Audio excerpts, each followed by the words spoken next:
So, right? Like the guys, right? So, first I want to thank my fellows, my little songbirds, for being our band today. It was actually part of one of my conditions for speaking that. So I don't know if they were, I just kind of told them. Like. So anyway, I do appreciate you, and I would not be able to do this without you, so. Wow, okay.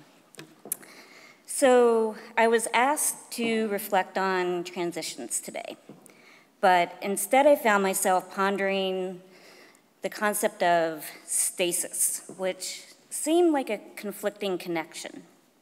However, looking for the stasis within transitions also felt like an important reflection to have. Stasis is a term, a concept that I've become a little obsessed with lately for lots of reasons. I'm not quite sure how to process information sometimes, so I look for structure. So it seemed logical to connect with my good friend Merriam-Webster, and what I found was definition 1. Stasis is defined as a state or condition in which things do not change, move, or progress. 2, a state of static balance or equilibrium. But that didn't feel like enough. So I started digging around for a little etymological history. I found that stasis has roots from the Greek word hastani, and I'm really sorry if I'm mispronouncing that, which means to stand. And this struck me as a powerful contradiction to the contemporary definitions, which lean more toward a passive association and practice. To stand is an action. Static balance is a state of being. And the questions I've asked myself is one better than the other? Are they mutually exclusive? Does the socially constructed idea that passivity is weak actually inhibit growing strength towards action? Anyone who knows me, even moderately, knows that my heart is deeply connected to the students with whom I engage with each day. They push me to be a better person. They challenge me to rethink my path in a good way. I look to them for calibration and guidance, particularly when life is setting up a lot of traffic jams. So I find myself having a lot of impromptu conversations that go a little like this. In the fall of 2015, I started grad school at UNC-G. And as you might imagine, my worldview of order and structure kind of imploded as I looked to find balance between working a full-time job, staying involved in community, and learning big thoughts in my new academic environment. I started to drink way too much coffee and was looking, according to my students, a little wild-eyed. There was one day in particular that I had simply had it. Like I was done.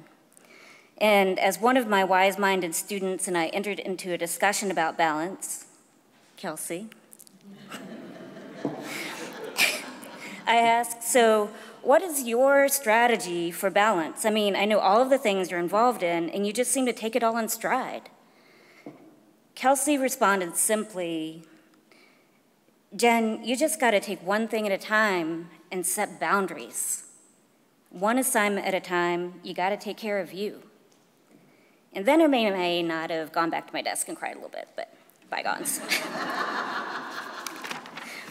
The reason why I bring this up is because it has occurred to me that the journey to finding a point of stasis alone can be a total beast. People and connections are important mirrors to have on deck. So I've let this notion of stasis marinate a while, and what I've come up with, at least today's version, is that it's important, if not totally necessary, to let yourself be vulnerable enough to trust that stasis is there. You just have to spot it. Sometimes you just have to look to the process and the connections. So my first semester of college brought irreversible harm to my mind and body. That event forged the beginning of a flight or fight path that still challenges me to this day. In fact, it's only been recently that I've been able to articulate the harm from that event. I've spent a great deal of time identifying safe spaces both in the human and structural forms since then. And you know what? It's hard. For such a long time, I struggled to find word or words to describe what I was looking for. When a friend who has been kind enough to help me and has been patient with me as I process big thoughts brought this stasis into our dialogue, I was a little stumped. I mean, it felt right, but what I was fighting is the urgency to find the stasis, the finite point of calm. And in the famous words of Veruca Salt, anyone get that one? I want it now. I can be a little impatient at times. But this dear friend then reminded me that stasis doesn't necessarily mean an end point, but rather it can mean many points along the healing continuum that allow for space to breathe, and that helped.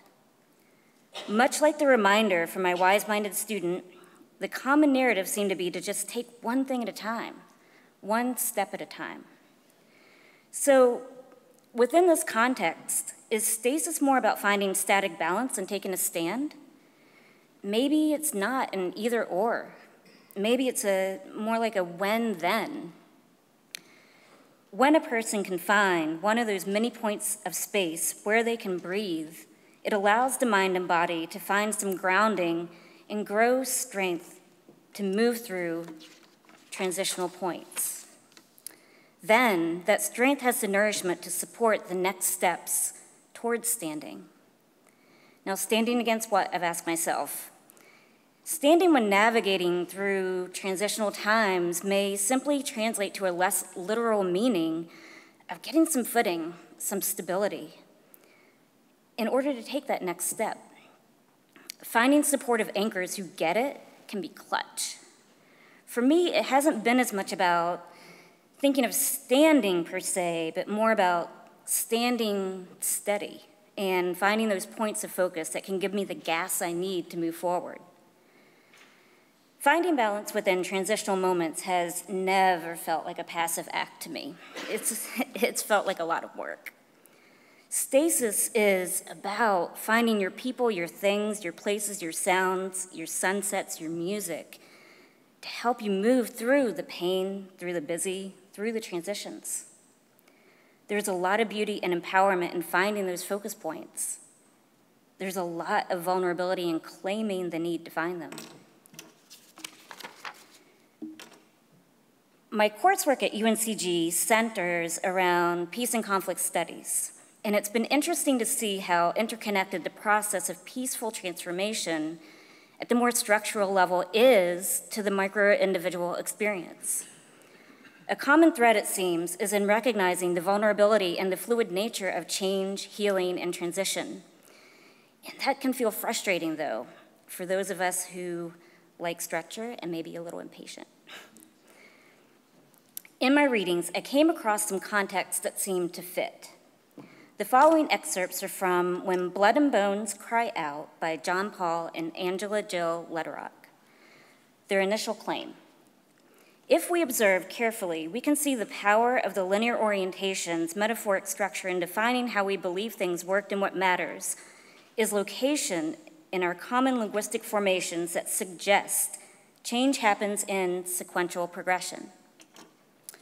The process they propose. Forward movement is progress. Progress is good. Indicators mark forward movement. Movement through defined stages is progress. Backward movement is a setback, and setbacks are bad. Going in circles and repetition is either being stuck or moving backward. Being stuck is going nowhere and unproductive. Early phases hold unhealthy patterns that will be overcome in later stages. Positive health is located in later stages. Growth and maturity indicate achieved forward movement. The response. The weakness of this construct as a dominant metaphor lies in the degree which, once accepted, it hides, does not account for, legitimate, or explore competing and equally important aspects of the complex lived reality. Transitions mean a lot of different things to a lot of different people, but they certainly do not seem to happen in a linear way. However, sometimes having a system, structure, or plan can feel reassuring and can provide some tangible points to grab onto through the change process. Sometimes linear makes sense, but it can also set you up to feel defeated when progress doesn't seem to go as planned or fast enough. So sometimes you might get 5 tattoos within 8 months to mute the noise of defeat in an attempt to regain a little control. Having no progress feels like a setback many times, but what if the narrative of no progress was transformed and viewed more through the lens of finding equilibrium and honoring that as a step forward? What if we allow space for setbacks and breathe through the circles and repetitions with the trust that as long as we're still moving, it's progress? I propose that positive health is not limited to the later stages of transitional times, but rather positive health can be found in each step, each breath, each connection. If you ask me, do you really buy all of what you're saying today, Jen? I would answer you with a very honest, it depends on the day. But today, I try to claim my transitional wins. Today, I try to honor my healing continuum. But today, I most definitely sing gratitude to those who shine light on me each day. Thank you.